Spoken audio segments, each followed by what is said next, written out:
strict time restrictions, so we want to start at time. Respected chief guest, we want to start the scientific session first, and respected chief guest, Professor Abul Bashar Mohammad Khurshid Alum sir, Director General of DGHS, and our chairperson, Professor MFOS sir, Professor of Medicine and former Director General DGHS, and our guest of honor, Professor Ahmedul Kabir sir, Additional Director General DGHS, and many of our respected teachers, directors, and consultants, especially Professor Redwanur Rahman sir, Professor Rubed Ahmed sir, Dr. Rahan Rabbani, Chief ICO Iskor Hospital. I welcome Recording you all in progress. To our very important scientific day. We know that today is Sepsis Day, World Sepsis Day, and it's a big burden. And I request Professor MFOS sir to chair the scientific sessions, and Dr.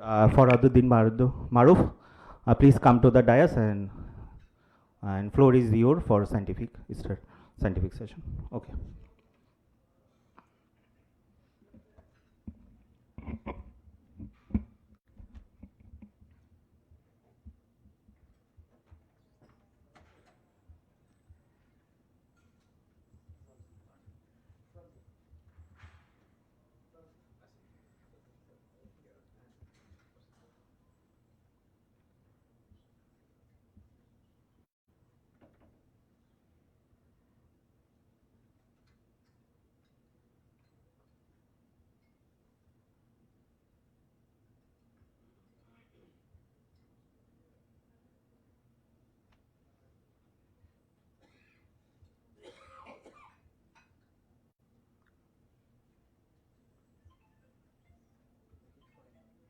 G G G mute আছে এখন ঠিক আছে না?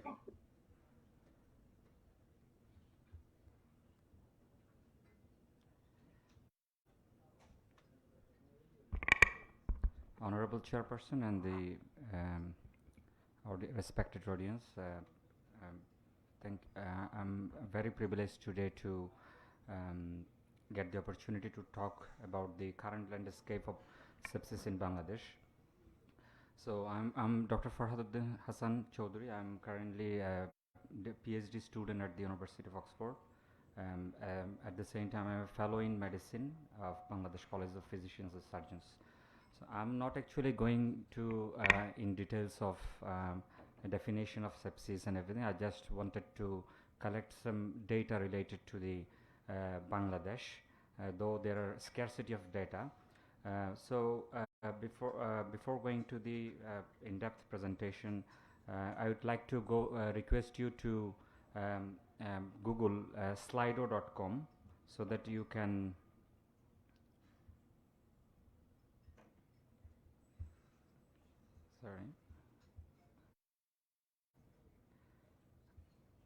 you can go to your Google and enter into the slido.com. Then you can participate in this quizzing. What is the global annual incidence of sepsis?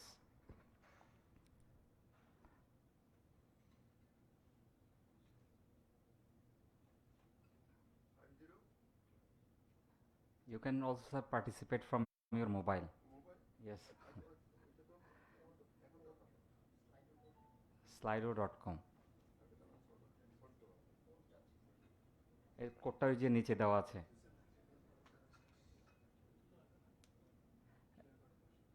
QR code হলেও আসবে, যে কোনো একটাতে। পার্টিসিপেশন শুরু হয়নি এখনো, এখন অ্যাক্টিভ পল আছে। কেউ কি এন্টার করতে পারছেন?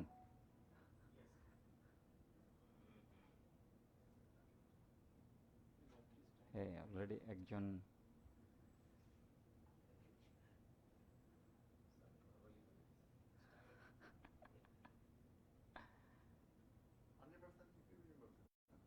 না, এখনো স্যার অনলি একজন পার্টিসিপেট করছে। আমি জানি না বাকিরা আসলে এন্টার করতে পারছেন কিনা। আরেকজন পার্টিসিপেট করছেন, 3 জন পার্টিসিপেট করছেন already.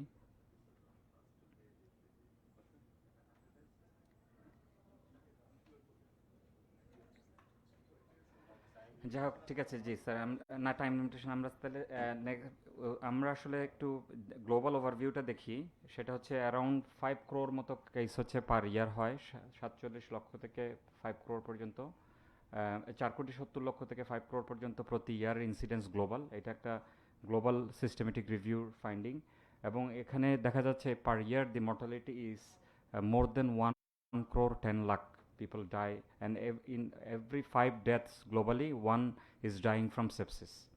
And because of sepsis, every 2.1 second, a patient is dying of having sepsis. So the next question is, what is the annual sepsis-related mortality in Bangladesh?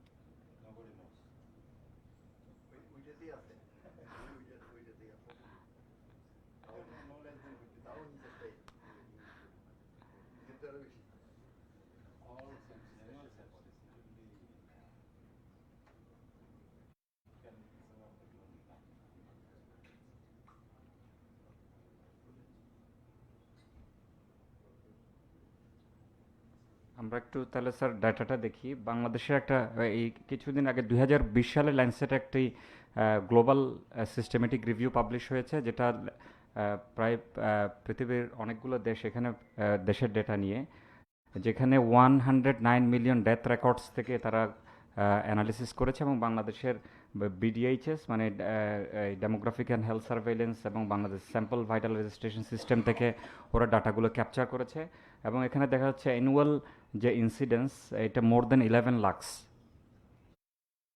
এবং underlying infection cause of infection of sepsis হচ্ছে 780,000 মানে 7,80,000-এর মতো এবং underlying NCD হচ্ছে আপনার 3,47,000 আর ইনজুরিও একটা বড় cause আমরা যদি সেপসিস রিলেটেড ডেথ দেখি very interesting যে it is more than 2 lakh and if you see the specific cause related mortality NCDC is on the top so it is more than 1 lakh 112,000 and also other causes like infections and underlying injury also contributing to the mortality. The primary sources of sepsis in Bangladesh is pneumonia. This topmost, and it is across the Asia and Africa. This is the same, and in the Southeast Asia, specifically India and Bangladesh and Nepal, pneumonia is the primary source of sepsis and also causing the highest burden of mortality. And the next UTI and other infections is also contributing to the primary sources. These are the common risk factors. So apart from the non-communicable disease, antimicrobial resistance is gradually increasing, and the road traffic accident, other injuries are also increasing. Also, surgical sepsis is causing a huge burden as a risk factor. This is a South Asian review. If you look to the review and in the map. So if you look to the Bangladesh demographics and Bangladesh data, so 137 per 1,000 people is suffering from sepsis, and overall mortality rate in Bangladesh is nearly 37%. So if we look to this slide, we can then identify what are the big threats in sepsis. I can definitely say that these two big threats are for sepsis-related consequences, including mortality, morbidity, hospital costs, and hospital stays in Bangladesh. This one is antimicrobial resistance, and another one is non-communicable diseases. I would like to just overview on antimicrobial resistance on next few slides. So antimicrobial resistance is killing 1 people now in every 45 seconds, and in 2050 it will be 1 people in every 3 seconds. And if you look here, the global mortality due to antimicrobial resistance is 1.27 million. That means and every one this death is ultimately caused by AMR and leading rise to sepsis, and patient is consequently dying. And 1 to 3% of the economic output will be decreased because of the antimicrobial resistance by the year 2030, and $3.4 trillion of global GDP will be reduced down by the antimicrobial resistance, and additional 18.3 million people will fall into extreme poverty due to antimicrobial resistance by 2030. So do we have any antibiotics to fight back AMR? If you look to the Bangladesh data, if you look to the specific microorganisms isolates, 60 to 70% of the E. coli has become resistant to third generation cephalosporin, and 70 to 80% of the E. coli are fluoroquinolone resistance, and surprisingly you can see that 40 to 50% are Staphylococcus or methicillin resistant, and 60 to 70% carbapenem is resistant. Carbapenem resistant Acinetobacter is isolated from the ICUs now. And data which has been captured here from the Captura project run by DGHS, and this is a published data. You can see that from it, and this data has been produced from the data of 34 laboratories, and this is surveillance data. You can see that 31 to 67% of our isolates are multi-drug resistant in Bangladesh. And NCDs as well as NCDs are also alarming. You can see 39.4% are tobacco user, either smoking or non-smokeless tobacco user, and it's very alarming.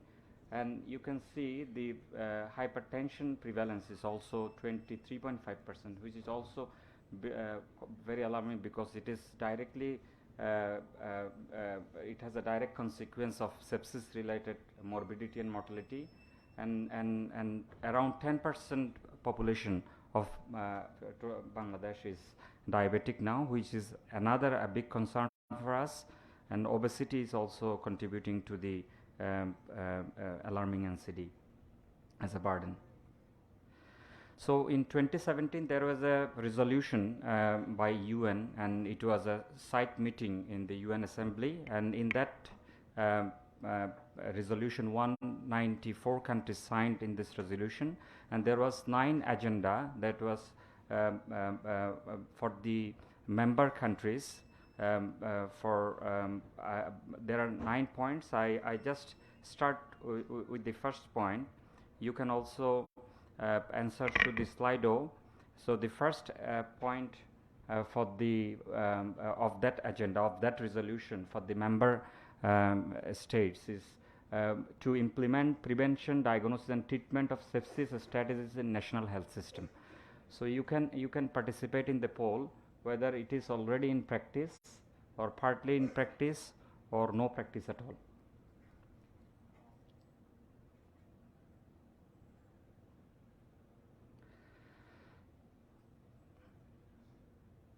So 50-50, there is no exact answer for this. We need to identify the gaps, whether we have fulfilled all the agendas, all the points that were signed by the member countries in 2017 resolution for sepsis.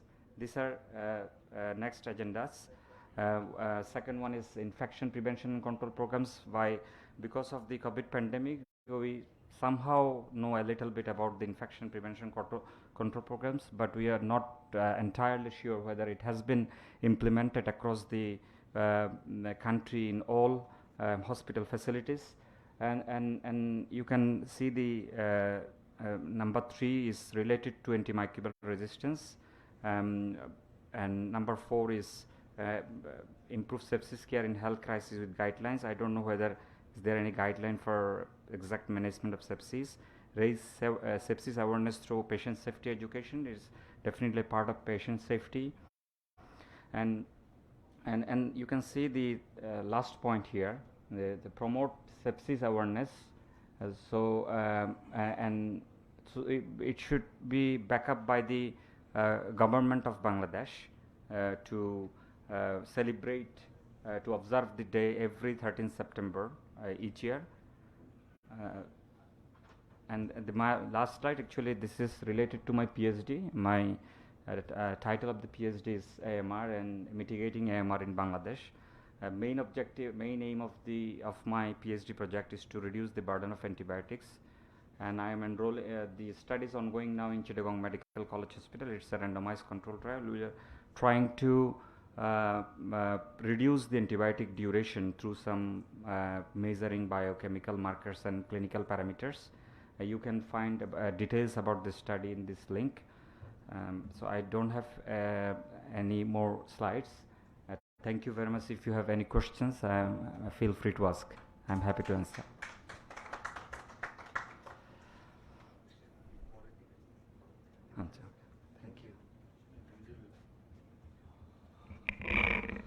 Thank you, Dr. Farhad Maruf, for your nice presentation. I think question and answer session will be started later after all completion of lecture. Now we have a foreign speaker, Professor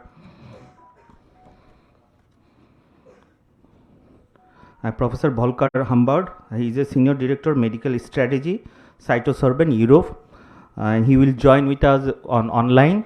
So I request Dr. Faisal Ahmed, please make him connect. Yeah, I'm already connected. Thank you. Okay, okay. Can you hear me? So you can start. Floor is yours. Yeah. Okay. I can hear you. I hope you can hear me as well and see my screen. Good afternoon to Bangladesh. A warm welcome from my side. Thank you very much for giving me the opportunity and the honor to present in the next 10 minutes on updates on sepsis diagnosis and management. We all know the sepsis definition, a life-threatening organ dysfunction caused by a dysregulated host response to infection. So it's nicely putting a central problem of sepsis into the center, namely the dysregulated host response. And we know that this overwhelming inflammation can lead to early death. However, there's also the risk of late death due to talk. A very important step is, of course, to increase sepsis awareness, to improve sepsis diagnosis, to improve sepsis screening methods. When we look at the current sepsis guidelines, there are some suggestions using a performance improvement programs, for example. The authors recommend to not use Quicksilver score, which was also introduced with the new sepsis definition in 2016, at least not as a single screening tool, and they suggest measuring blood lactate levels. However, it's still difficult to do the diagnosis in detail, to do screening at the best possible manner. We have a variety of biomarkers available, but with all respect, as also the authors of this review conclude, further evaluation will still be needed. So let's have a look at sepsis management. I think everyone will agree that septic shock, as also stated in the guidelines, is a medical emergency, and treatment and resuscitation should begin immediately. That's the best practice statement. I think no one will disagree to this. The cornerstones of this stabilization of the septic shock patient are still mainly vasopressors and fluid therapy. And of course, they're still given, they're still needed, but we also know about their side effects, and they, with all respect again, they don't target a fundamental problem, namely the cytokine storm, directly. So not surprisingly, the idea of targeting this immune response directly has come as another potential therapeutic option, not only recently, but also decades ago. So for example, Claudio Ronco presented this 2003 in his peak concentration hypothesis with the idea to use CRRT to eliminate excessive levels of inflammatory mediators to thereby achieve immunohomeostasis. We meanwhile have various approaches for extracorporeal blood purification available, still to some extent the convection therapies, but also adsorption therapies. And here hemoadsorption is one part of it, and CytoSorb, I dare to say, is the to date best investigated and most published approach in the acute care setting. When we have a look at the data, there are more than 200,000 treatments having been performed with the adsorber admittedly not only in the field of sepsis, but that's still the majority of the use cases. More and more scientifically documented treatments in this regard, more and more peer-reviewed publications, and more trials, because we of course still need trials to answer one or the other open question. Let's have a brief look at the adsorber itself. It's a cartridge filled with highly biocompatible, quite porous polymer beads, and those beads provide a large adsorption surface in their inner. So onto this surface, hydrophobic substances can attach to, but only if they are small enough to enter through the pores on the surface. The threshold is at around 60 kilodalton, and this is excluding important substances like albumin, coagulation factors, or immunoglobulins from larger and relevant removal. Finally, there's also a concentration dependency given, which is providing a high removal efficiency only in the highly elevated concentrations and preventing a complete removal of mediators from the blood. This would also rather be harmful, because I think every mediator has its position, has its place, has its function. So it's not about removing one or the other substance completely. It's rather about immunomodulation, about finding a new, healthier balance in this situation. Obviously, it's an adjunctive approach. So it's not meant to replace any of the standard measures, but it's meant to come on top of those measured in those patients that cannot be stabilized rapidly and properly. So then adjuvant therapies like cytosorb, for example, can be used to specifically address the cytokine storm and to help stabilization of the patient. The challenging thing, but this is based on pathophysiology, so this is based on nature, is to rather start earlier than later, because you ideally only have a time frame of around 12 to 24 hours to come to the decision to additionally initiate treatments like cytosorb hemoadsorption, because you don't want to have irreversible damages already. Cytosorb is no magic bullet, as other hemoadsorption therapies are no magic bullets. It's lowering the inflammatory attacks, so a certain chance for recovery is of course prerequisite for a therapeutic success. That's why one shouldn't wait too long. A very nice proof of principle, so the final confirmation that cytosorb is doing what it's claiming to do, comes from the group of Peter Pickers, a quite well-renowned scientist in the field of sepsis and sepsis therapies. He has nicely shown that cytosorb is able to effectively attenuate elevated levels of cytokines, however, without any negative influence on long-term immunocompetence. This is still a concern often heard, that maybe the cytokine removal is leading to some long-term effects in the negative way. This was nicely disproven by Professor Pickers. The major clinical effect is hemodynamic stabilization. So this review nicely summarized the data, which indicate quite an important contribution of early hemoadsorption achieving rapid hemodynamic stabilization, which is exactly the target of the guideline. So you should start resuscitation immediately, and you should be successful with achieving hemodynamic stability as early as possible. And this was nicely supported with this approach. However, there might also be other effects. And when we again look at pathophysiology, we know that the endothelium is very much in the focus. Chaninche, for example, calls sepsis quite a vessel's disease. So endothelium is quite damaged in hyperinflammatory conditions, and the adsorber in quite recent publications has shown to be able to remove also endothelium damaging proteins, thereby potentially contributing to an increased capillary integrity, so having protective effects on capillary integrity. This is not the final evidence yet, of course, but it would be really an important breakthrough to also address this fundamental clinical problem. Last but not least, also improvements in microcirculation are described and nicely shown, for example, in this case here from Italy. And we know that in the end, microcirculatory improvements are our primary target when we think about clinical stabilization, because in the end, we want to improve oxygen delivery to the single cells. In line with improvements of microcirculation, also improvements in organ functions were described, so an improvement in the SOFA score. However, as with every therapy, this is only working in the right patients and, again, with the early timing. So this recent publication, an analysis of around 200 patients treated with cytosorb in the setting of septic shock, nicely emphasizes the importance of an early timing, because every additional hour of cytosorb therapy delay was increasing the odds of mortality by 1.5%. So it might not be that dramatic to delay cytosorb a bit when you compare it to the need for early antibiotic treatment, but it's still nicely emphasizing one shouldn't wait too long to initiate cytosorb therapy to still make a difference. General, the current therapy management is presented here in this new book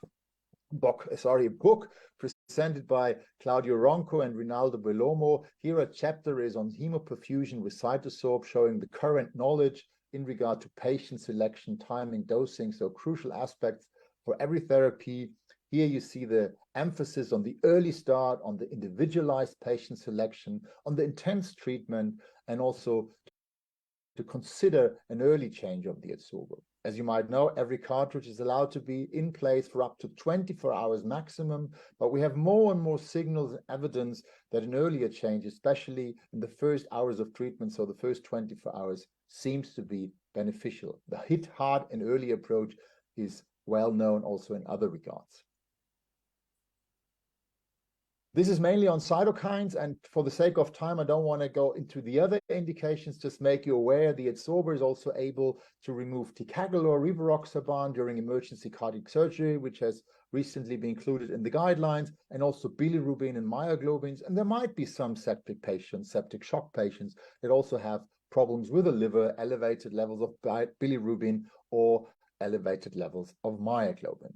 Some final words on a recent meta-analysis you might have come across. This was published a few weeks ago from Hannover. The authors analyzed various studies in a variety of indications and come to the interpretation that there's no evidence for a positive effect of the adsorber on mortality, which by itself is not wrong. There is no RCT having shown really a mortality benefit, but I think there are a couple of things to be considered. First of all, it's a very heterogeneous analysis. They put everything together. They put various indications together.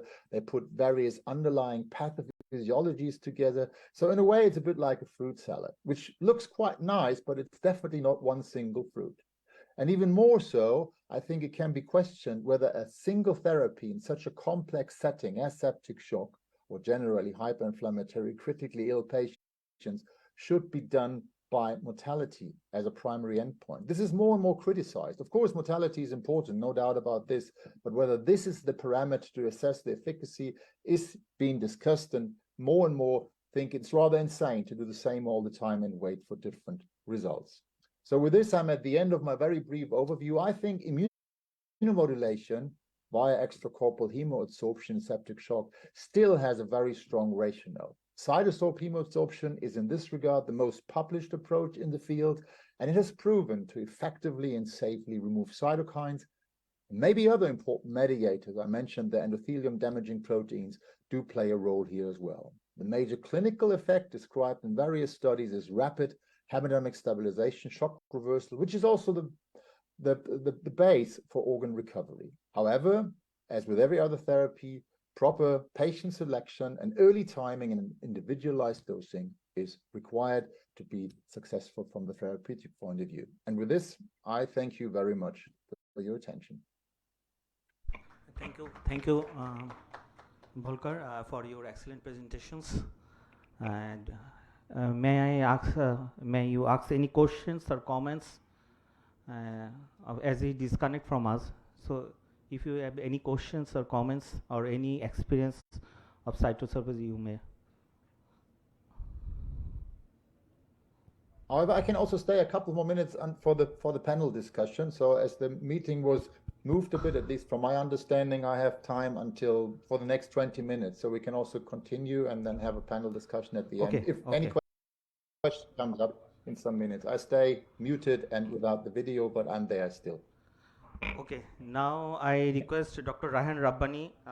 He is a senior consultant and head of ICU and internal medicine, East Square Hospital, and his topic of interest is current aspect of sepsis, where we stand.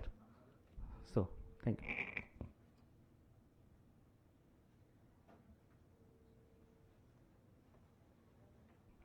Thank you, Dr. Arif. Assalamu alaikum, honorable chairperson and learned teachers and all the doctors present here. আমি doctor Raihan Rabbani, আমি কাজ করি square হাসপাতালে, বাংলাদেশের একটা private হাসপাতাল। আমি BCPS এর একজন মেডিসিনের ফেলো একজন। তো আমার কাজের অ্যাসপেক্ট হচ্ছে মেইনলি আইসিইউতে, এবং জেনারেল আইসিইউতে আমি প্রচুর সেপসিস, সেপটিক শক এ ধরনের পেশেন্ট ডিল করি। তো আজকে আমার যে ব্যাপারে কথা বলতে বলা হয়েছে যে where we stand in terms of sepsis. So to me, we are not even standing, we are sitting like a sitting duck, and we are falling to target of the microbes.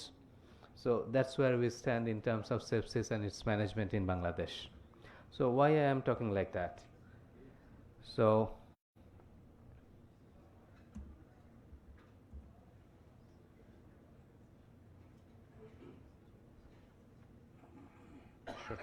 yeah.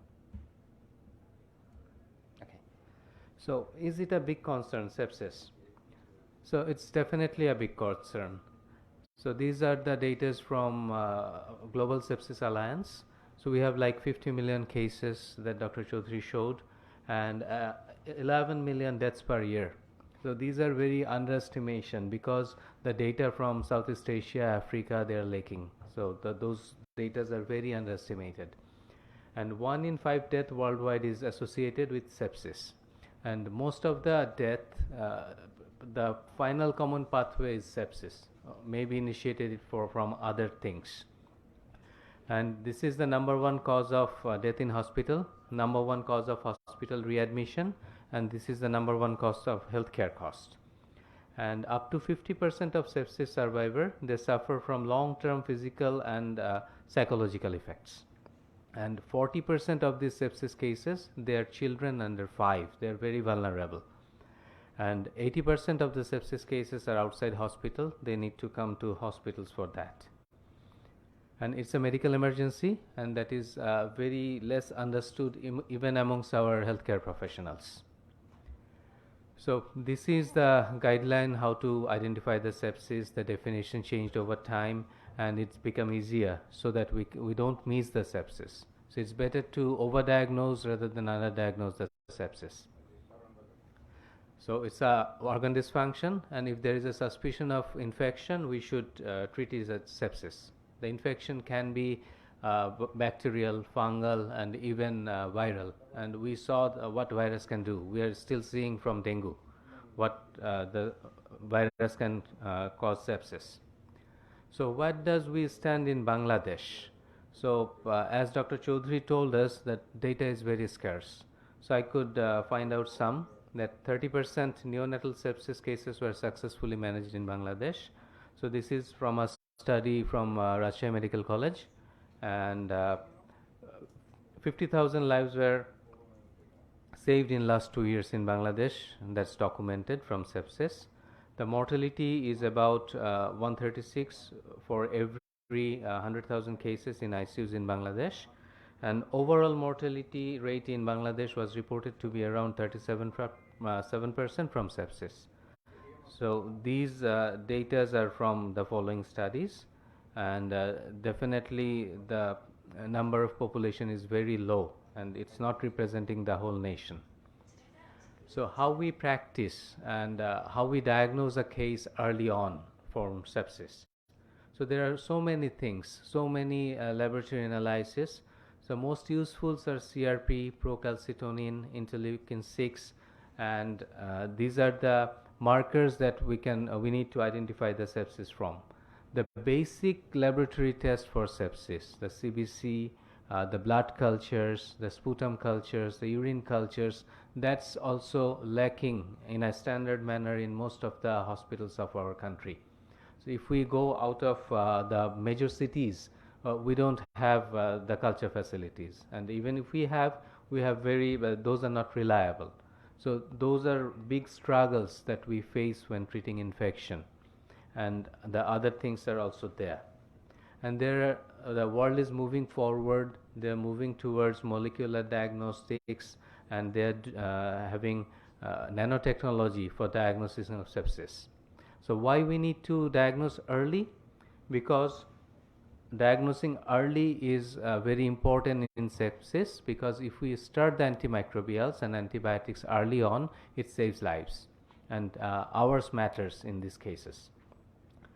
So infection, these are the highest underlying cause for sepsis, and it is the leading cause of death in all ages. Doesn't matter whether I am young or old, it can kill me.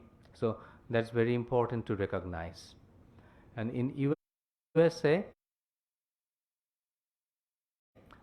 if we look at the causative organisms, the gram-positive bacteria are taking upper hand. The gram-negative bacteria was higher before, but it's going down now, and fungus are coming up. We also see it in Bangladesh. I think fungus were also there before, but the diagnostics were not there. So now we are having more diagnostic tools about fungus, and we are getting more focused on fungus, because industries, they came up with various antifungal drugs. They're promoting that, and they're also promoting the diagnostic aids. So that's why we are diagnosing fungus more. And in adult population of India, the sepsis epidemiology is like this. They're facing more gram-negative bacteria, and in my experience, these data are possibly representing the they're facing more gram-positive, and we, along with the Indians, we are facing more gram-negative bacteria. And these gram-negative bacteria are notoriously resistant to all the antibiotics. So I am facing Klebsiella in my ICU. So most of them are resistant to everything except colistin and polymyxin. So we are struggling with those patients very much. Acinetobacter is also like that. So they are resistant to every antibiotic except only colistin polymyxins. The Surviving Sepsis campaign, they have some standard procedures: sepsis bundle, early identification, lactate level, lactate clearance rate, cultures, and early antibiotics, and fluid management. So in our country, in our practices, where do we stand in context to these topics? So whether we practice the sepsis bundle. So that's one question to the junior doctors here. So we need to do that. Early identification, whether we are aware of sepsis or not, and what does early identification mean, and if we can identify a sepsis patient, what should we do? So that's another question. So these things should be in our mind. It's more like an ST elevated MI. If we suspect it, we should do a CG immediately, send the patient for angioplasty or do a thrombolysis. Sepsis is something like that. And sepsis is also like stroke. If we can get a patient early on, we can thrombolyze the patient, and the patient can be saved from morbidities and mortalities. So we need to be very aware of sepsis and very concerned about sepsis. And because there is the antibiotics should be applied within 1 hour of recognition of sepsis.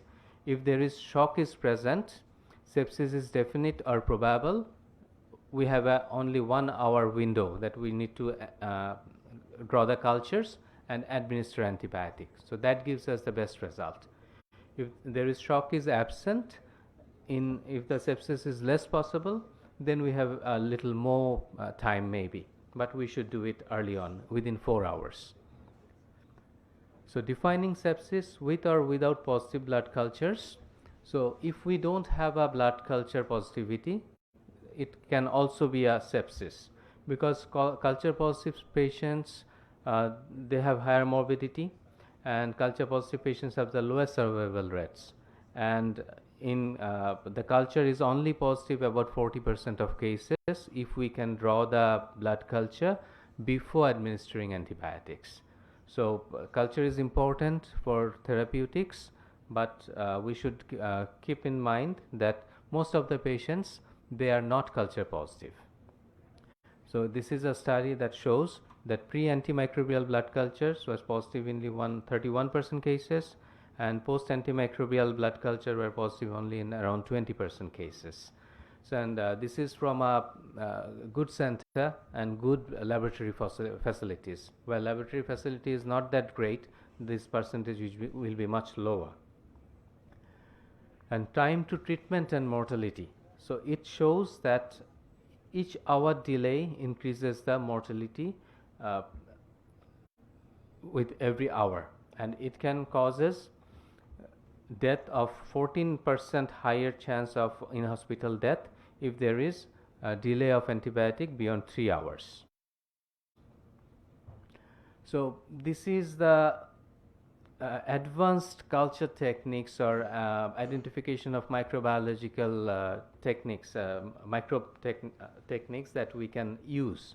So if we can use a PNF fish, or if we are using a PCR based technology, we can get the result within few hours. But if we wait for the conventional culture, the blood culture, sputum culture, we have to wait for 48, 72 hours to get a result. So in some of our hospitals, especially the BSMMU and the big private hospitals, they have some PCR based technologies. I am using some in case of meningitis, in case of respiratory pathogens. They have PCR based technologies, and we can get the result with the identification of the pathogen, common pathogens, within few hours, and that's helping a lot. So if we can bring this technology across the country, that will definitely help us, and that will help the patient to get the antibiotics much earlier, and the patient will not progress from sepsis to sepsis shock, septic shock and organ failures. This is another thing Dr. Chaudhary was emphasizing, the local antibiogram. Which antibiotic should we use in which cases? So that's very important. The clinical decision making, infection control, intervention, and antimicrobial resistance and containment strategies, this should be all in place. The antibiogram should be local. It should be specific to the locality. It should be specific to the hospital and even the unit of the hospital. The ICU antibiogram will not be same compared to the regular inpatient floors. So that should be built in every hospital and every healthcare centers across the country. And there should be national bodies who will prepare cumulative antibiogram preparation, and all those things there should be. There are many new strategies and which is used in treating sepsis and managing the sepsis. So there was a panel discussion in the Southeast Asia. 5 nations, they got together, and their emphasize on data collection and sharing amongst the Southeast Asia, and personalized approach. Personalized means patient to patient variation approach to the management of sepsis. The conventional approach to management of sepsis was also emphasized, and innovative therapeutic alternatives were discussed. So there are 3 arms. So IV fluid vasoactive agents in shock patients, modulation of host response with vasopressors, steroids, blood purification like the cytosorb, and activated protein C, which is not recommended anymore much, with thrombomodulation, and infection control with antibiotic and source removal. So these are the main 3 arms, and this is taken from the Lancet. In the latest things, the cytosorb that we heard about a few minutes back, so it actually absorbs the cytokines, and it tries to reduce the inflammatory cascade amongst the body. It helps in selected cases, in my opinion, but not in all cases, and it's definitely expensive. And in Bangladesh, we are not doing the basics, and if we want to use it, we are supposed to do the basics first and then come to this advanced therapeutics. And for this cytosorb, patient selection, timing, and dosing all are important, along with the basic things like cultures, antibiotic choice, vasoactive agents, fluid management, source control, all those things should be in places. So in Bangladesh, Sepsis Alliance and other professional societies, we have sporadic data on sepsis in Bangladesh. We have very limited antibiograms, like BSMMU have one, Bardem have their antibiograms, some of the private hospitals, they have the antibiograms, but not in the national level, or we are lacking all those antibiograms. The conventional diagnostic tools are there, conventional microbiological assay, these are there, but we don't have an established guidelines on sepsis at national level. We should have those from the national level.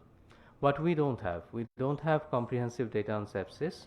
We don't have antibiograms. Some locals are there. We don't have good data, demographic or epidemiological data. We don't have faster diagnostic tools. We don't have faster microbiological assays. We don't have a guideline. We don't have antibiotic stewardship programs, and we don't have effective infection control. So this stewardship program and infection control, these are also very important, because the antibiotic resistance we are looking at, so those are mostly from lack of stewardship program and indiscriminate use of antibiotics, and we should get out of that practice. So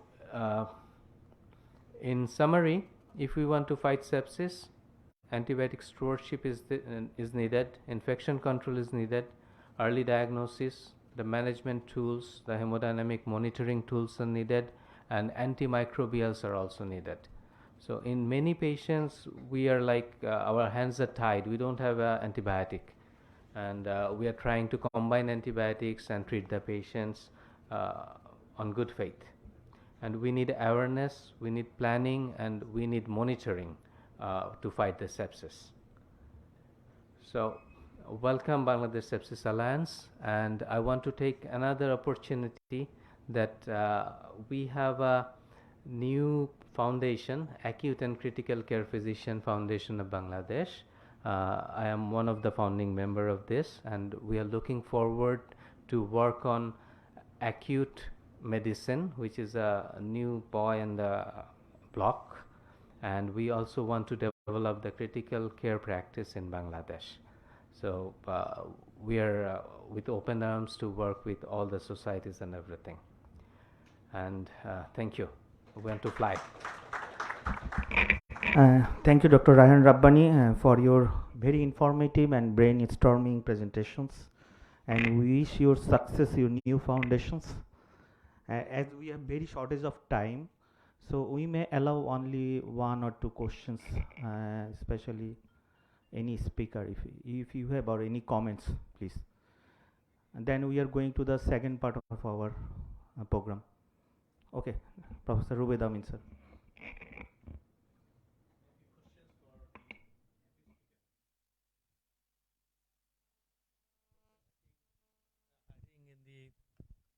Last few years suffering from the COVID-19 for long, and there was one group of the patient which is COVID-19 sepsis. We should note the huge number of recording of the COVID-19 happens in Bangladesh. Do you have any data whether how many of the COVID-19 patients have sepsis and what was their outcome? I just want to know from you. Thank you, sir. This is a very important question. I specifically tried to look at the data related to the COVID-related sepsis, but unfortunately, I couldn't find one to present or add to my slides. But I will definitely try to capture if any data comes in the future. Thank you. Thank you very much. Question for Rabbani. I would say that there was a many question actually came on my mind when we are actually presenting this year wonderful presentation regarding the points of the survival sepsis campaign and also the targeted therapy. But you see, there are few things actually right now is coming. One is then the fluid issue. It definitely improves the mortality for sepsis. But the point is that it is not a hypovolemia. It's a vasoplasia, right? So right now, for the initial part of the fluid, whether the restricted fluid should be used or plethora of fluid should be given to the patient is one question of mine. Second issue is that when we are actually seeing the patient, as lactate was saying to be a prognostic criteria, right now it becomes a diagnostic criteria, right? As because we are diagnosing septic shock by lactate and others. How can you do it in the perspective of our country? This is very important because we have a generalized concern about the lactate, how to do that. Another important question actually in my mind is that when we are actually following the guidelines and then seeing the effect, are actually doing it every sector or not, like 1 hour of fluid, like 3 hours of the antibiotic if it is not in shock, if it is a 1 hour shock within shock, then 1 hour antibiotic. Whether is there any study there in Bangladesh, whether you have done any study or not, whether time based or goal oriented has a poor outcome or the traditional has good outcome. Thank you sir. প্রথম কোয়েশ্চেনটা যেটা sir যে sir ল্যাকটেটের যে ফ্লুইডের যে কথাটা বললেন sir, so ফ্লুইডের ব্যাপারে আমাদের প্রথম যে কনসার্নটা তৈরি হয়েছিল আর্লি গোল ডিরেক্টেড থেরাপিতে, যেই আমাদের গাইডলাইনটা ছিল সেখান থেকে। সো সেখানে স্যার অ্যাভারেজ ফ্লুইড রিকোয়ারমেন্ট ছিল 6 লিটার্স, যে শকি অর শক পেশেন্ট, তো ওই পেশেন্টগুলোকে average on an average 6 litre fluid দেওয়া হয়েছিল স্যার। তো আমাদের দেশে আমরা 6 লিটার ফ্লুইড খুব কম দিই স্যার। তো আমার দিক থেকে আমার মনে হয় যে sir if we go in a liberal approach, তাহলে স্যার পেশেন্টের আউটকামটা বেটার হবে সেপটিক পেশেন্টস। আর ফ্লুইড ম্যানেজমেন্টটা স্যার এখন আরও অনেক আধুনিক হয়েছে, যে আমি কতখানি ফ্লুইড দেব এটা মনিটর করার জন্য স্যার আমরা ইনফ্লুভেনাকেবল ভ্যারিয়েশন উইথ রেসপিরেশন আলট্রাসোনো দিয়ে দেখা যায় স্যার। তো সেটা দেখতে পারি। নতুন নতুন বেশ কিছু যন্ত্র এসেছে যেগুলো দিয়ে স্যার আমরা ভ্যাসকুলার রেজিস্ট্যান্স মাপতে পারি, আমরা কার্ডিয়াক আউটপুট মাপতে পারি, যেগুলো স্যার পেরিফেরালি ইনসার্ট করা যায়, যেগুলোর জন্য আমার ওই পিএ ক্যাথেটারের মতো ইনভেসিভ জিনিসপত্র লাগে না। তো ওই ধরনের কিছু যন্ত্রপাতি দিয়ে এই গাইডলাইনগুলো আমরা পেতে পারি স্যার। এখন আমরা যেটা করি স্যার আমাদের দেশে, আমরা তো স্যার এই ওয়েস্টার্ন গাইডলাইনগুলো এক্সট্রাপোলেট করার চেষ্টা করি। তো এগুলোর যে modification in our culture, hour practice and our economy, সেটা তো স্যার আমরা খুব একটা করি না। তো সেটা করি না বলে আমাদের ওখানে স্যার সিস্টেমেটিক নলেজটাও কিন্তু কম থাকে স্যার। তো যেমন স্যার অ্যাপাচি স্কোর আমরা একসময় খুব ইউজ করতাম। তো অ্যাপাচি স্কোরটা কিন্তু প্রতি নেশনের জন্য আলাদাভাবে কিছু কিছু স্কোরের চেঞ্জ হওয়ার কথা, সেটা আমাদের ন্যাশনাল লেভেলে কখনো আমি দেখিনি যে স্যার বাংলাদেশে কিভাবে এটা আমরা ইউজ করব বা আমাদের জন্য এটা কি। সেকেন্ড যে কোশ্চেনটা করলেন স্যার যে ল্যাকটেটটা, সো ল্যাকটেট একটা ইম্পর্টেন্ট জিনিস। Lactate sir point of care কিছু মেশিন পাওয়া যায়। তো আমরা যেমন স্যার স্কোয়ার হাসপাতাল ডেফিনেটলি ইকোনমিক্যালি অনেক অ্যাফ্লুয়েন্ট সোসাইটিকে সার্ভ করে, ওখানে স্যার এবিজি মেশিন আছে। তো এবিজি মেশিনে বেশিরভাগ মেশিনে স্যার ল্যাকটেটটা বাই প্রোডাক্ট হিসেবে ওরা দেয়, ওটা ইউজ করা যায়। তো এবিজি মেশিন ঢাকা মেডিকেলে আছে, বিএসএমএমইউতে আছে, বারডেমে আছে, কুর্মিটলাতে আছে, তো যেখানে যেখানে আইসিইউ আছে সবখানেই কিন্তু আছে স্যার। তো এবিজি মেশিনটা যদি আমি কেনার সময় ল্যাকটেটটা দেয় কিনা এটা দেখে কিনি, তাহলে স্যার ইউজ করা যায়, ওটা একটা সুবিধা আছে। আর কিছু পয়েন্ট অফ কেয়ার মেশিন দেখেছি স্যার, ওই একদম জাস্ট 1 ফোঁটা ব্লাড নিয়ে ওই ল্যাকটেটটা অ্যানালাইজ করে দেবে সঙ্গে সঙ্গে। তো আমরা যদি সেপসিস নিয়ে একটা এরকম বড় ড্রাইভ দিতে পারি স্যার স্পেসিফিক ডিপার্টমেন্টে, এই পয়েন্ট অফ কেয়ার মেশিনগুলো কিন্তু আমরা স্যার কাজে লাগাতে পারবো। তো এই জিনিসগুলো স্যার বেসিক্যালি কোনটা আমাদের জন্য ভালো হবে এই জিনিসটা স্যার ওই স্টাডি পাইলট প্রজেক্ট এগুলো ছাড়া স্যার বলা কঠিন। তো ওগুলো স্যার একটু অর্গানাইজ ওয়েতে করতে পারলে ভালো হয়। Okay, thank you. I think if any queries or comments about Volker presentations, if you have any. Thank you, Dr. Rabbani, because of your nice presentation. I am Professor Said Islam, pulmonologist. Yes, sir.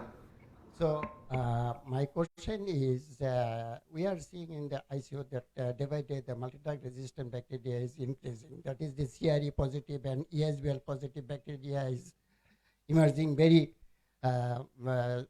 coming very swiftly. I mean, these bacteria is very much difficult to treat and management of the patient. So, in your center, have you any specific pattern of isolation of this patient, because this patient may spread to the other patient also.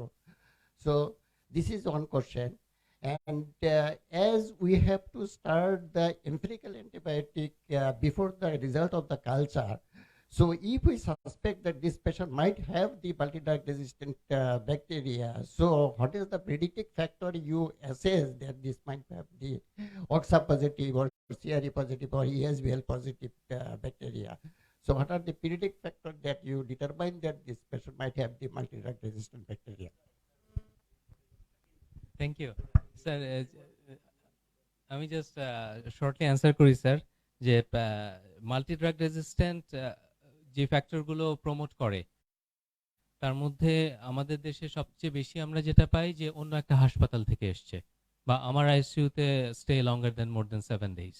তো এই পেশেন্টগুলো দেখা যায় colonised and infected with multi drug resistant bacteria, mostly Klebsiella and Acinetobacter. তো এই দুটো জিনিস খুব আমরা ফেস করছি।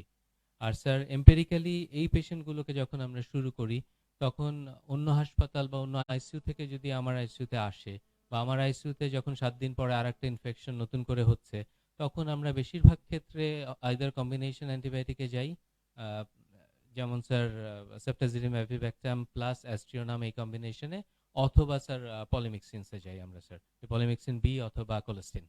তো এইটাতে গেলে হয়তো কিছুটা আমরা কভার করতে পারি। Thank you. I think if you have any more question, then we can discuss it later after the second presentation part. So, okay. So I think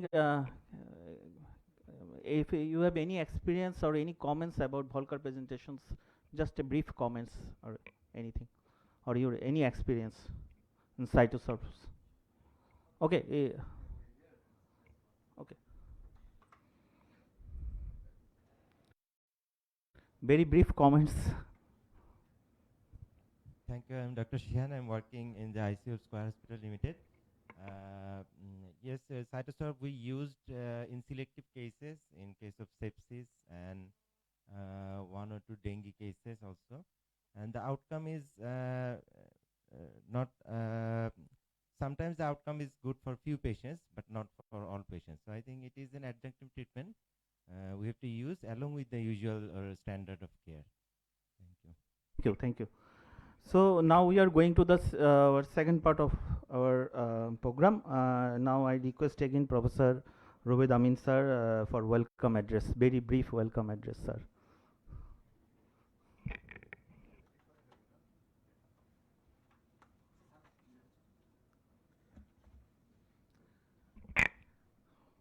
So welcome everyone to the Sepsis Day on the 2023. So we have came across to a wonderful presentation and well organized program by the Bangladesh Institute of Tropical Infectious Disease and also the other members who have organized this wonderful program. I also like to thank the Radiant Pharmaceuticals who arranged this one. Well, we all came across to know that sepsis accounts for the 1 in 5 death globally. But the biggest problem is that 85% of the death happens right now in the low middle income country where we are standing. And the unfortunate news is that the children under 5 becomes the major victims, but it has been proven that it can be preventable. I mean, this is the where we can stand up. I think for a rapid diagnosis, the vaccine issue, and as well as the antimicrobial stewardship with an appropriate use of it can actually prevent this sepsis. Now, 6 years back, you all came to know that there was an UN resolutions on the part of sepsis, and the very current year there was much of the important agenda has been came up about the operative as well as emergency sepsis management tool to be developed. It becomes an important resolution, and every country member has become the signatory in this year.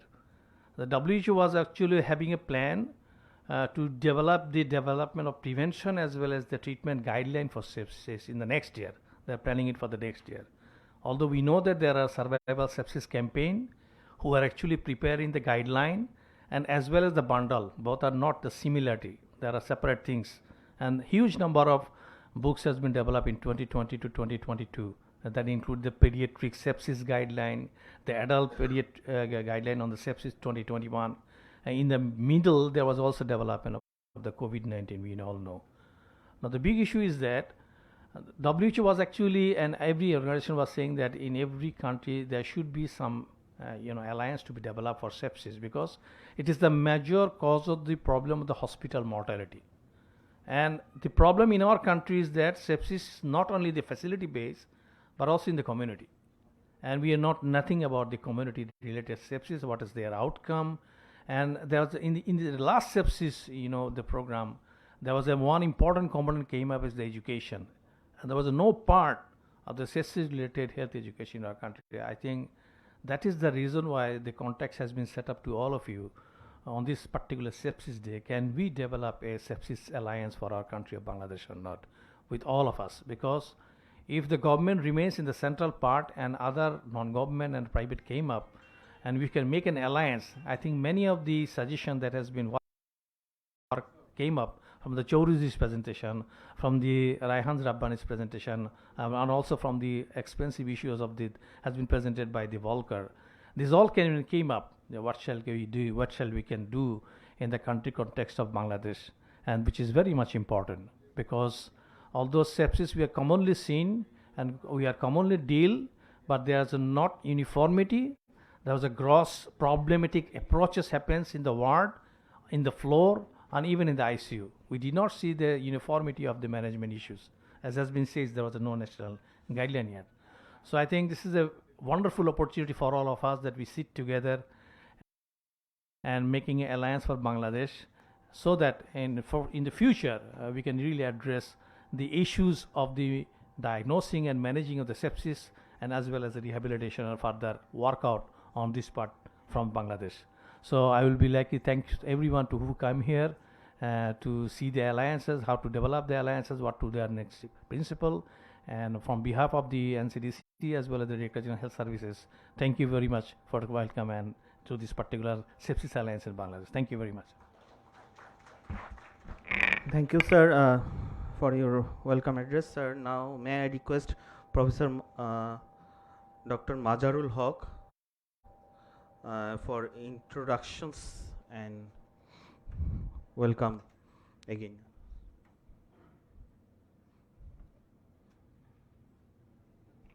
Sir.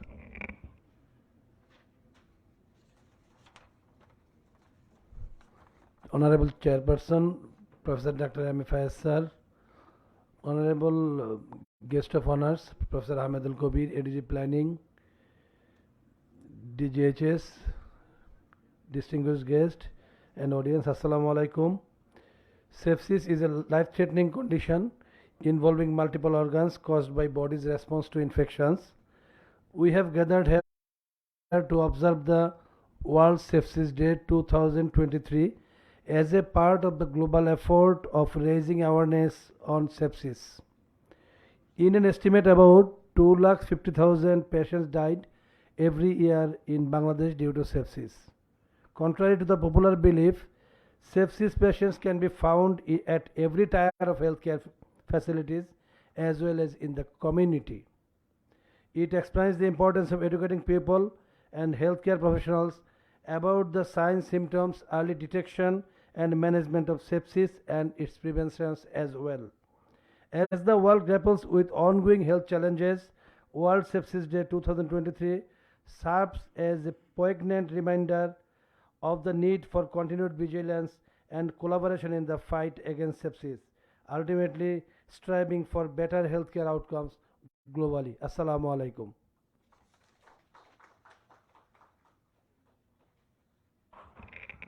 Thank you, sir.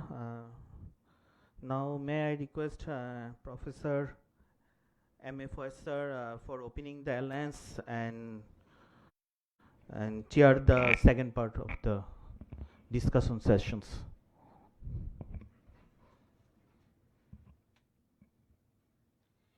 Thank you very much.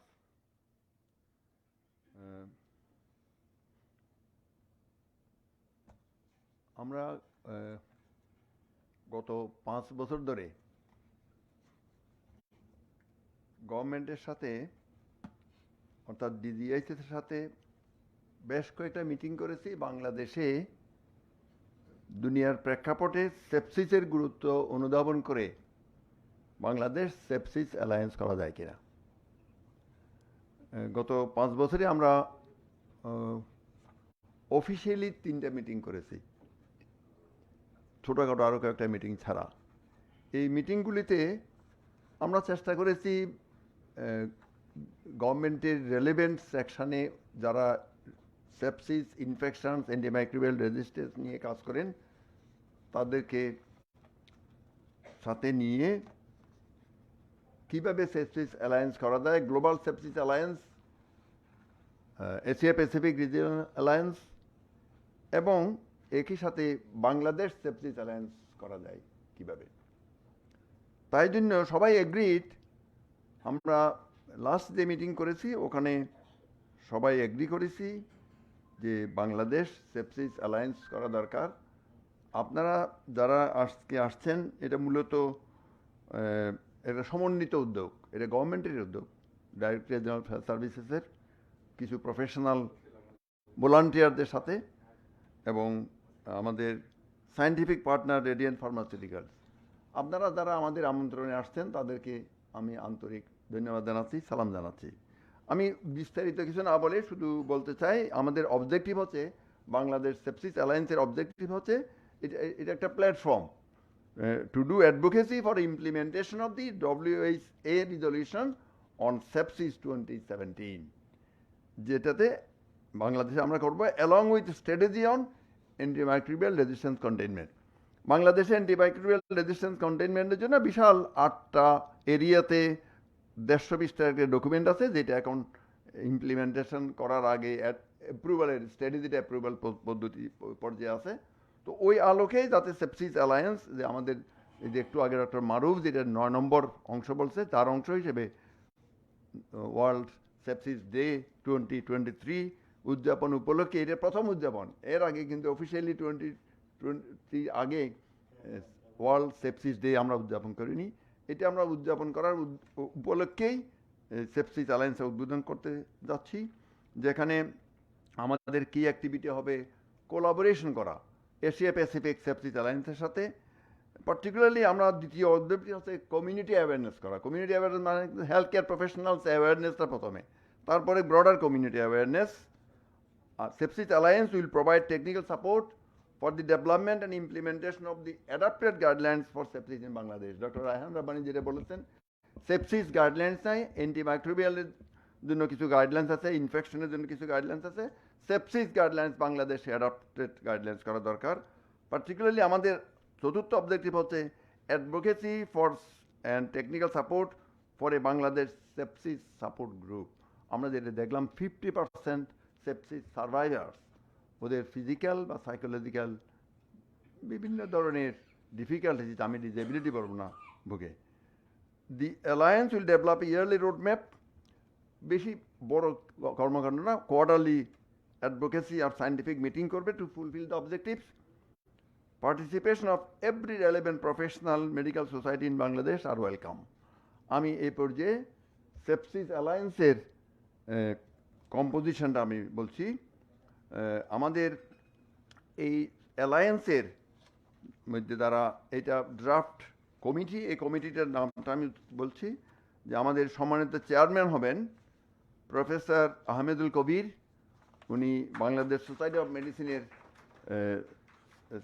Secretary general, একই সাথে উনি additional director general planning and development. Vice chair থাকবেন দুজন, professor Mohammad Mazharul Islam, line director hospital services, এবং professor Mohammad Nazmul Islam, line director CDC। কারণ একদিকে infection, আরেকদিকে patient safety. Patient safety মানে পার্সনকে যদি আমরা প্রিভেনশন, ট্রিটমেন্ট, রিহেবিলিটেশন, এই জন্য বোথ CDC এবং হসপিটাল। আমাদের কোঅর্ডিনেটর হচ্ছেন একই রকমভাবে একজন infectious disease expert professional, doctor Fazlur Rabbi Chowdhury, associate professor medicine BSMMU। দুইজন জয়েন্ট কোঅর্ডিনেটর আছেন, উনি deputy programme manager antimicrobial resistance CDC doctor Anindo. এই মুহূর্তে একটা মিটিং আছে, DPM patient safety, hospital service management. আপনি একটু দাঁড়ান, ডক্টর নিগার। মেম্বারদের আমি এটা মেম্বারদের লিস্ট, এটা এক্সিকিউটিভ মেম্বার, কিন্তু অন্যরা সবাই জেনারেল মেম্বার হতে পারবো আমরা। Representative from Bangladesh society of medicine, এগুলো সব representative. Society of surgeons, critical care society, Bangladesh society of infectious and tropical diseases, paediatric association, OGSB, society of medical microbiologist, public health association of Bangladesh, association of physicians of Bangladesh, Bangladesh society of anaesthesiologist and CCP. Additional মেম্বারের মধ্যে আছেন doctor Supriyo Sarkar, programme manager hospital service management, doctor Ariful Bashar, senior consultant IDS. এটি লিস্টটা আমরা continue করব। এটা maybe few হান্ড্রেডসও হতে পারে। যারা সেপসিস সার্ভাইভার্স আছে ওরা হতে পারে, কমিউনিটি হতে পারে, আদার প্রফেশনালস হতে পারে, ফিলান্থ্রপিস্ট হতে পারে, ইত্যাদি ইত্যাদি।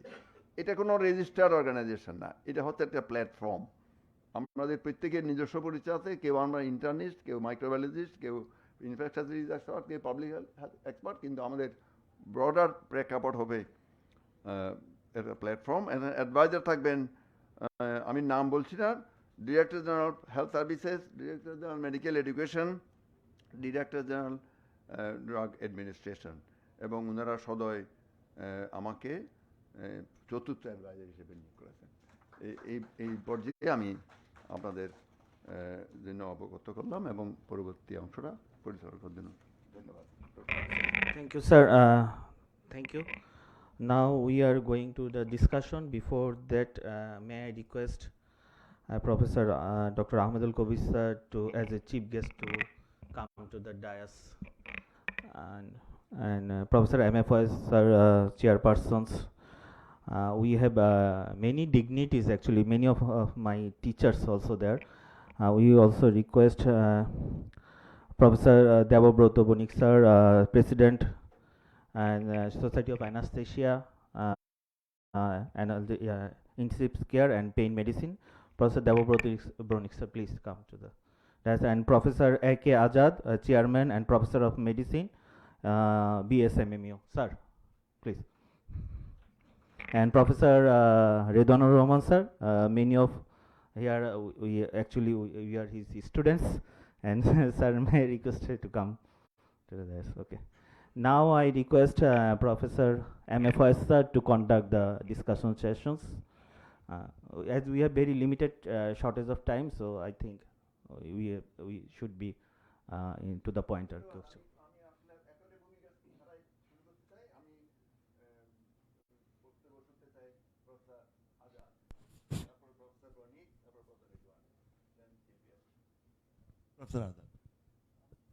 ধন্যবাদ স্যার আমাকে সুযোগ করে দেওয়ার জন্য।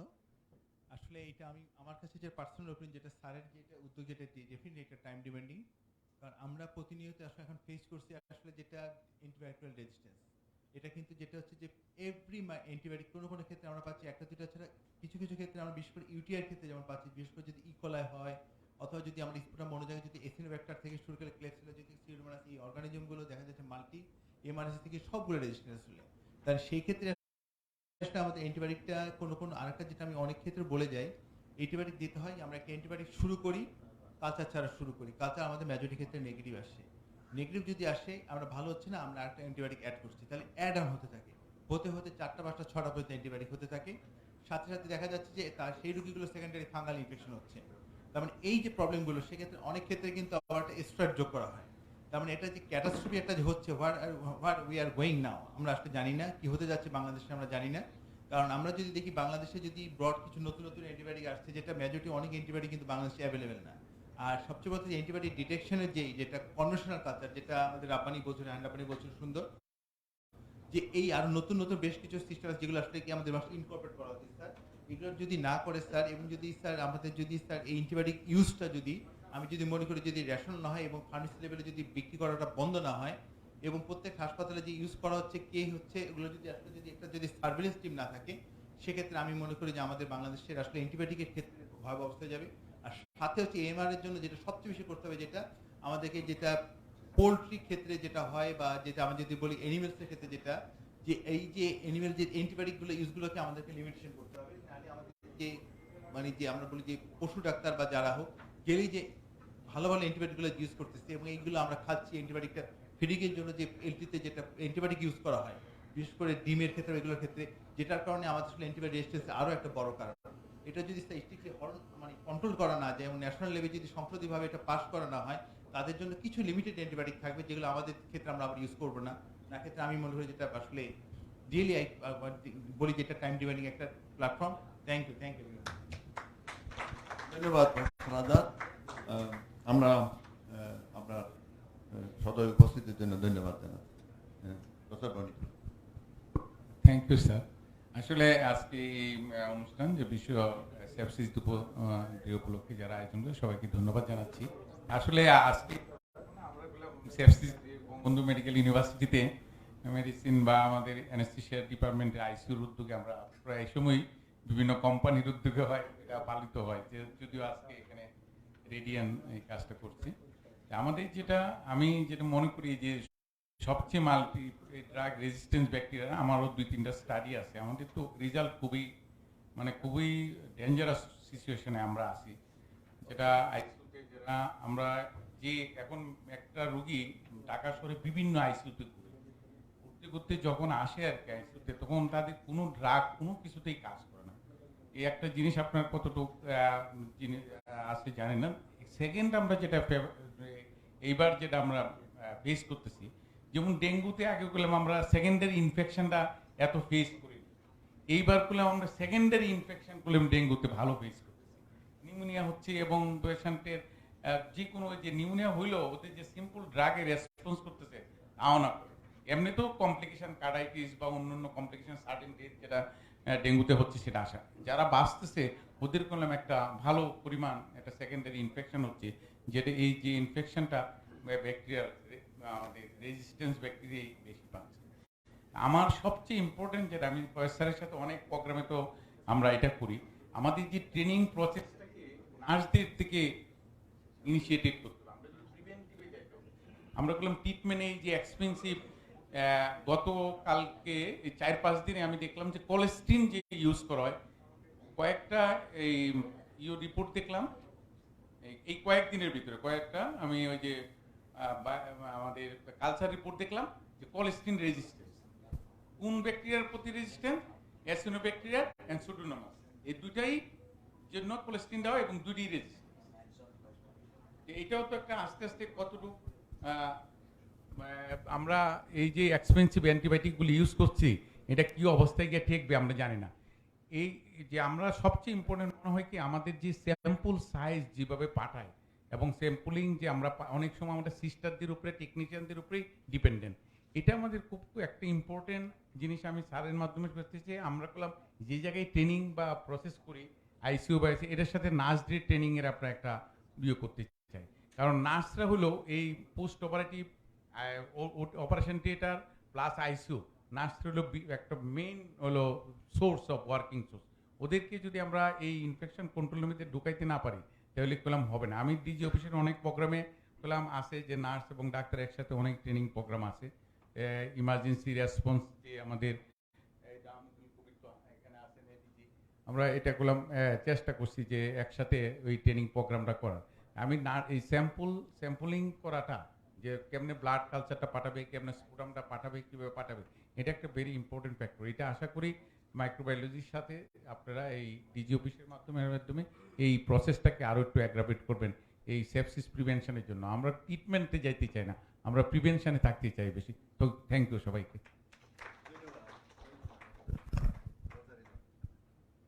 Thank you. পিছনে দেখতে পাচ্ছি না তো আমি একটু দাঁড়িয়ে দেখি এবং কথা হচ্ছে। Thank you very much the organisers, I am also one of them. যে it was indeed a very essential thing in the country. বলে যে আপনি essential thing এর ভিত্তি কি? ভিত্তি হচ্ছে observation as a physician, internist for very long. প্রথমে আমি চিন্তা করতেছিলাম যে সেপসিস ডেকে কি হ্যাপি সেপসিস ডে বলা যাবে, জিনিসটা কি ঠিক হবে? সব তো happy birthday, happy doctors day, happy nurses day বলি, কিন্তু এটার কি বলবো আমি চিন্তা করতে পারছিলাম। সে যাই হোক, সেপসিস ডে উপলক্ষে এটার purpose হচ্ছে to make aware the community who are involved in the practice of dealing with patients of sepsis, nurses, all level of healthcare workers. তো এই sepsis management is very dynamic in terms of monitoring and alteration of management. যেমন রুবের যে প্রশ্ন করছিল, early গোল directed therapy এটা abandon করার একমাত্র কারণ is fluid, over use of the fluid. বলে যে প্রথমে ফ্লুইড দিতে হবে, ঠিক আছে, পরে কিন্তু বলে যে এখন প্যাথোফিজিওলজিক্যালি বলে যে গ্লাইকোকাইলেক্স সেলভেশন ম্যানেজমেন্ট, এন্ডোথেলিয়ামে যে গ্লাইকোক্যালিক্স আছে ওইটাই হচ্ছে মেইন কালপ্রিট। ওইটা ডেস্ট্রয় হয়ে বলে পারমিএবিলিটি বেড়ে যায়, লিউকোসাইট বেড়ে যায়, টিস্যু প্রেশার বেড়ে যায়, এটা অ্যাপক্সিয়া করে এবং অর্গান ডিসফাংশন করে। তাহলে এই গ্লাইকোক্যালিক্স প্রিজার্ভেশনের জন্য optimal fluid therapy is very important, এবং ওরা রিকমেন্ড করতেছে CVP is not enough, we need to use the pulmonary waste pressure to monitor the fluid volume in patients, especially in sepsis। যে কারণে ও বলতেছিল যে অ্যাপাসি স্কোর, কিন্তু বলে যে sepsis জন্য অ্যাপাসি score is not enough, we need to use the sepsis score, SOFA scores and give SOFA। তাহলে ম্যানেজমেন্টগুলো এমনভাবে হচ্ছে, এখানে একটা হচ্ছে ডাইনামিক চেঞ্জের দরকার আছে, যেটা আমার দেশে খুবই অভাব। আরেকটা দরকার আছে যে ক্রিটিক্যাল থিঙ্কিং। মেডিসিনে যে একটা ক্রিটিক্যাল থিঙ্কিং বলে জিনিস আছে, সেই জিনিসটা অত্যন্ত দরকার টু চুজ দ্য অ্যান্টিবায়োটিক্স। কয়েকটা অ্যান্টিবায়োটিক রেজিস্ট্যান্স আছে, এটা কিন্তু আমার বড় প্রবলেম না। আমার লার্জেস্ট নাম্বার অফ পেশেন্ট হচ্ছে কমিউনিটি অ্যাকোয়ার্ড, 80% সেপসিস আর কমিউনিটি অ্যাকোয়ার্ড। ওই 80% কিন্তু এত রেজিস্ট্যান্ট না, যেগুলো হসপিটাল অ্যাকোয়ার্ড এগুলো অনেক বেশি রেজিস্ট্যান্ট। তাহলে ওদেরকে কি আমি অ্যাপ্রোপ্রিয়েট ম্যানেজমেন্ট দিতে পারছি? তাহলে আমার কাছে ডাটা আছে 2013 সালে professor Omar Faruk, he did a study in Bangladesh, itself like in sepsis campaign, that compliance to sepsis management bundle is 0% in Bangladesh. তাহলে এর চেয়ে দরকারি তো আর কোনো কিছু হতে পারে না। The highest mortality after stroke, AMI mortality কমে গেছে, কিন্তু sepsis mortality could not reduce। এবং আমার তো মনে হয় যে কোনো রোগী সেপটিক শক নিয়ে আসলে বাংলাদেশে একটা সরকারি হাসপাতালে ও নিশ্চিত মৃত্যু ছাড়া কোনো উপায় নেই, কারণ যেই গাইডলাইন ম্যানেজমেন্ট ডাইরেক্টেড ম্যানেজমেন্ট এটা তো সম্ভব না। রাতারাতি এটা কি আমি আইসিইউতে পাঠাতে পারবো? মেডিসিন ওয়ার্ডে যখন আসলো, গাইনি ওয়ার্ডে, সার্জারি ওয়ার্ডে যখন হলো, ইউ ক্যানট। তাহলে ওখানে কিভাবে ম্যানেজ করবে? ওই ম্যানেজমেন্টটা কি আমরা ইউনিফর্ম? আমরা কি appropriate? No, we are not. Not only us, even the যারা in charge of the critical care units, critical thinking is lacking. মনে করেন আমি একটা এক্সাম্পল দিই, আমার বন্ধুর ওয়াইফ একটা স্বনামধন্য হাসপাতালের আইসিইউতে আছে। ওর হচ্ছে পোস্ট কলিসিস্টেক্টমি, আমি গেছি 8 ডেতে। পোস্ট কলিসিস্টেক্টমি হওয়ার পরে ওর ভলিউম বেশি হয়েছে, ভলিউম ওভারলোড হয়েছে। এবার মাসে ফ্লুসেমাইড এবং ড্রিপে ফ্লুসেমাইড মারতে মারতে রুগী একে আই, ক্রিয়েটিনিন 4, 36 ঘন্টা ধরে ওর urine output less than 10 ml per hour. Nobody has seen it. It's in ICU. I don't want to name. You will be astonished. Then what they did? The leukocyte count was 13,000. Then they thought the hypotension is due to sepsis, and though there is no fever, the patient has septicemia. Started antibiotics. So when I went on the 8th day, the patient was on 4 antibiotics: meropenem, linezolid, tagacerot, flagyl. And why this was done? Because of the lack of critical thinking on the patient. They are keeping the record of urine output, but nobody is seeing the urine output. They are keeping the record of the temperature. Nobody is seeing the temperature. The following day, the consultant comes and says, "Okay, how is the patient? Okay, go with this, go with this." তাহলে এই জায়গায় এটা কিন্তু আমি কোনো ব্যক্তিকে বলছি না, প্লিজ। এখানে অনেক ভালো ভালো সবাই এরকম করতেছে, এরকম নয়। কিন্তু যদি আপনি ক্রিটিক্যালি দেখেন, আপনি প্রত্যেকটা সেপসিস ম্যানেজমেন্টে প্রবলেম পাবেন। I had to see that, I am an observer. তাহলে এই জায়গাগুলোতে আমাদেরকে অ্যাড্রেস করার দরকার আছে। তাহলে যদি আমি বলি যে তুমি সেপসিস অ্যালায়েন্স বান্ডেল কমপ্লাই করো, ও ব্লাড কালচার পাঠাবে। একটা মেডিসিন ওয়ার্ড থেকে, সার্জারি ওয়ার্ড থেকে, গাইনি ওয়ার্ড থেকে কীভাবে ব্লাড কালচার পাঠাবে? ব্লাড কালচার পাঠাতে হলে ওখানে কালচার বটল থাকতে হবে, ইমার্জেন্সিতে কালচার বটল থাকতে হবে। যদি আমি প্র্যাকটিস করতে চাই যে the patient will have a 2 sample of blood culture sample will be collected before antibiotics. Antibiotics has to be given within 1 hour of admission. মানে attendance, if not within 3 hours, তাহলে এগুলো টাইম ডিপেন্ডেন্ট। তাহলে এই time ডিপেন্ডেন্টগুলোকে আমি করতে পারতেছি? তাহলে আমার দেশে সেপসিসের কি হচ্ছে? Very much neglected, most of the patients are dying. ও যে 37% বললো, আমি বিশ্বাস করি না, অনেক বেশি। এবং ওমর ফারুক সাহেবের ওটাতে যেটা দেখিয়েছে যে ওরা 50%-এর মতো মর্টালিটি ছিল, ওই টিমকে যখন ট্রেন করেছে তখন মর্টালিটি 37%-এ চলে আসে। তাহলে এটাকে it can be said that আমরা যদি ওদেরকে অ্যাডেকুয়েটলি ট্রেনিং দিতে পারি, অ্যাডেকুয়েটলি হ্যান্ডস অন দিতে পারি, তারপরেও সহজ নয়। যেমন ইনফেকশন প্রিভেনশন কন্ট্রোল, এটা কি আমার দেশের কোনো আইসিইউতে আছে? With the exception of the corporate নেই। তাহলে এটা স্যার আপনি কীভাবে চিকিৎসা করেন? একটা মোস্ট ইম্পর্টেন্ট যে জিনিসটা সেটাই আপনার নেই, ওর মধ্যে আমি চিকিৎসা করতেছি। তাহলে আমার হেলথ সিস্টেমে একটা মডিফিকেশন আনতে হবে to try to save this patients, otherwise this patients will not be saved.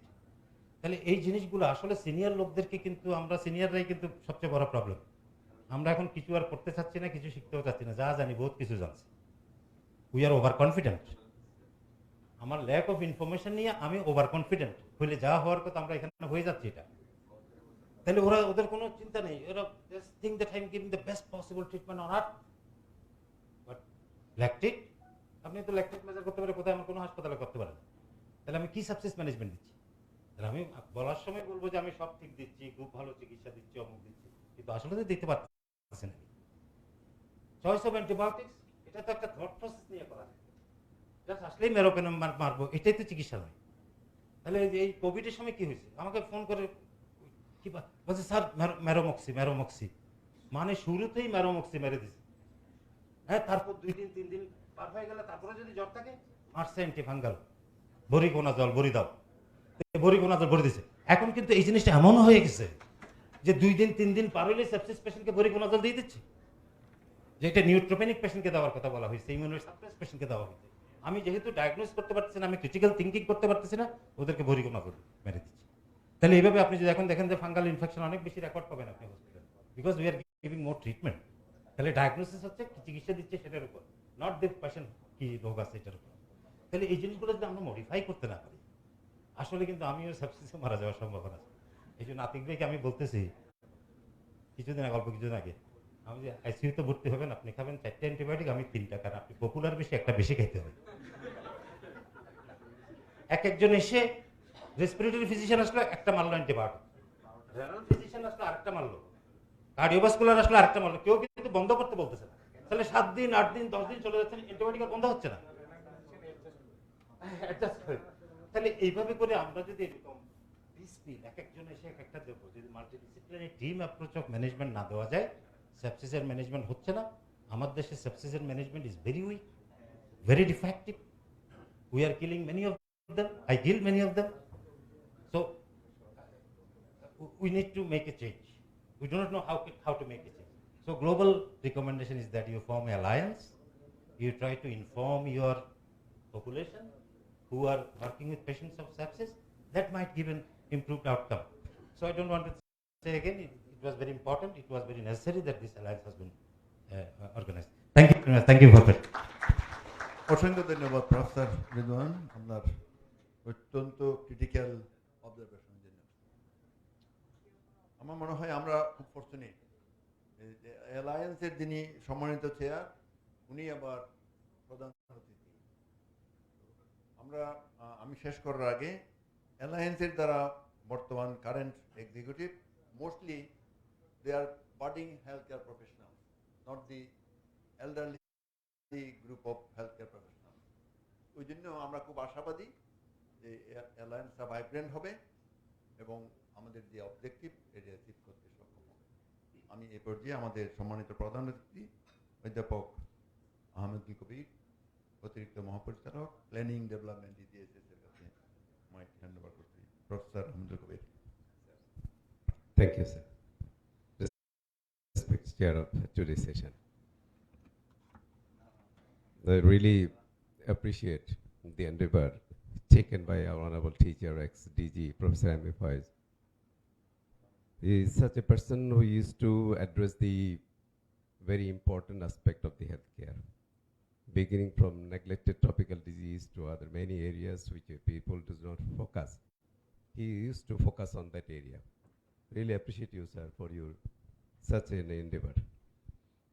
I'm really impressed today by seeing your initiatives.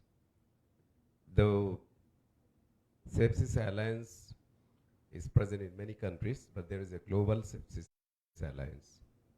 If we can make a platform here, we can connect with the Global Sepsis Alliance as well. I will not be going much on the theoretical aspect. I know the learned audience here knows better than me regarding the sepsis. I'm not going to talk about the academic aspect.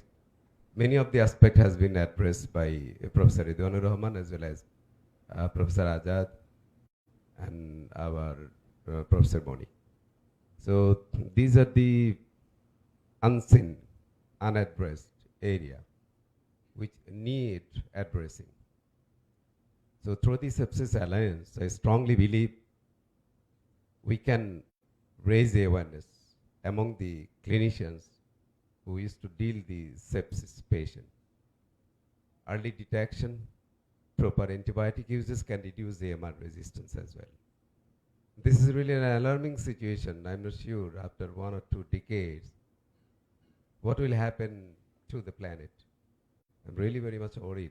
That's why I'm seeing some of the reports showing the prolongation of the RR is so high, patient may not survive. I mean, the one report I have many of the report in my mobile phone, the culture report showing all the organisms are resistant. So days are coming when the patient may not die of cancer, but may die from infection. Because the targeted therapy has reached up to that level, you may not die from cancer. Monoclonal antibody and other targeted therapy. These are so magical that patients are surviving long time. But sepsis is an acute crisis and chances of recovery are very low. And there are very less medicine in the pipeline. That is also a concerning issue. This is my expectation. The committee that has been formed today with the able leadership and guidance, our chairperson of today's session, I believe we can carry out the tasks provided to us. And thank you very much for all the learned audience who came here, all the societies. I can see Professor Obed Amin, who is working in the non-communicable disease. And CTC director is supposed to come, maybe he has some other program. I see Professor Mazhar, who is the Blinded Hospital Services. So they are the very important person from others from BSMU. Professor Fordes came and Raihan has given a very nice presentation. And at the end, I can see one of my very junior colleague who is the organizing secretary of Bangladesh Society of Medicine also, Dr. Fazlur Rabbi. So you have been given a very important responsibility and your sincerity definitely will carry forward this.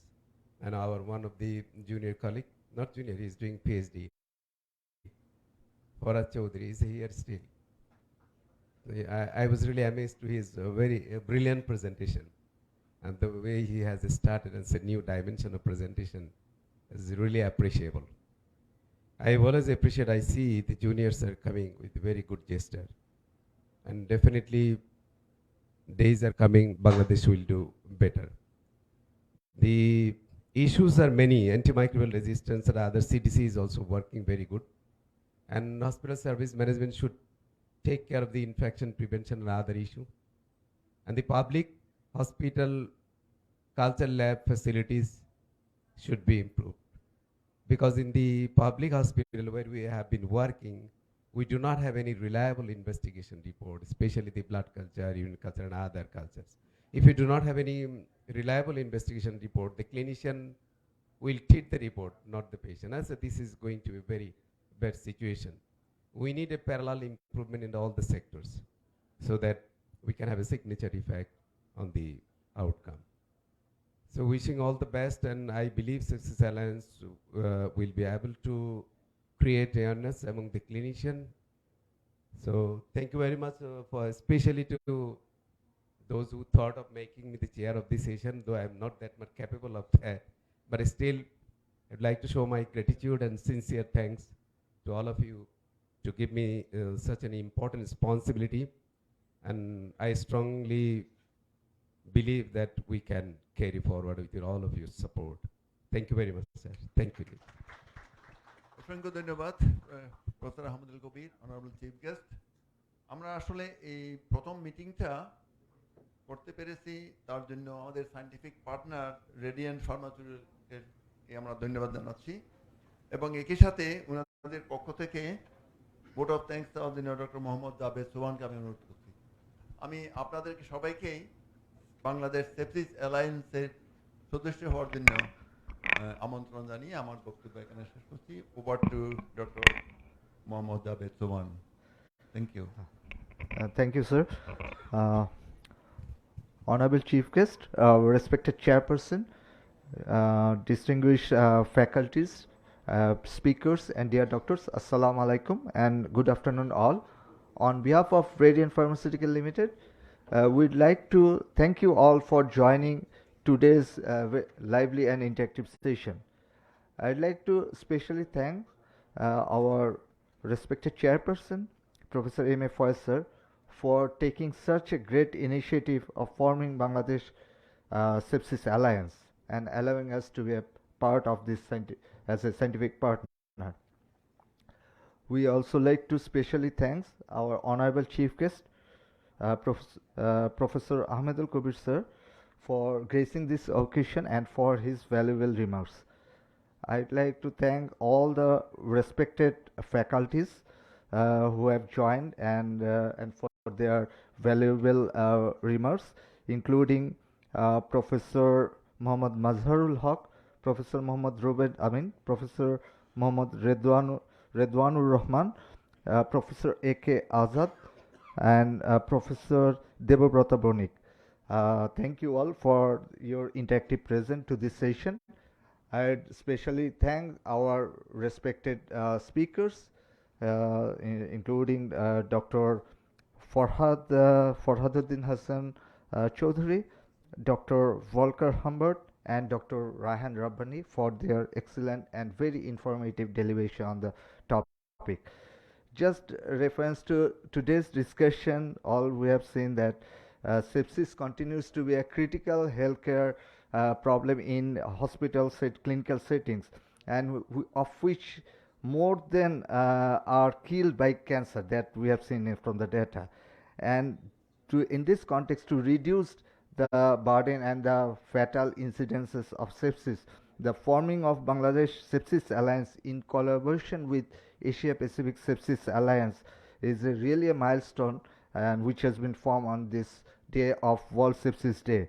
And this will certainly and significantly, we are very much sure that this may contribute a great to our nation to not only to prevent as well as to ensure an appropriate management strategy of sepsis in Bangladesh. And just to update you further, that we Radiant Pharmaceutical, we are working with the commitment to save the life of our patients through making available of innovative molecules from different research and development organizations globally, including Pfizer, Roche, Cytoservant, Boehringer Ingelheim, then Eisai, Ferring, and many more. We are working, and we have made some innovative molecule, like for sepsis management. We have some molecules from Pfizer that includes, we have antimicrobial Zevicefta, that is ceftazidime avibactam combination. We have also tigecycline, Tigersil, and we have antifungal agent one that has been also used to some extent in sepsis management, that is Iraxis. And already you have seen an updated detail about on Cytoservant, which has been used in critical cases of sepsis. So these are some updates. So we hope that today's initiative and discussion will help everyone, all the clinicians, and to your clinical setting to fight against sepsis. And we Radiant would like to be with you in the coming days is such scientific engagement. So with that, with the consent of chairperson and all of the faculty, I'm closing my part. So we have arrangement for lunch just opposite to this room. Thank you, sir.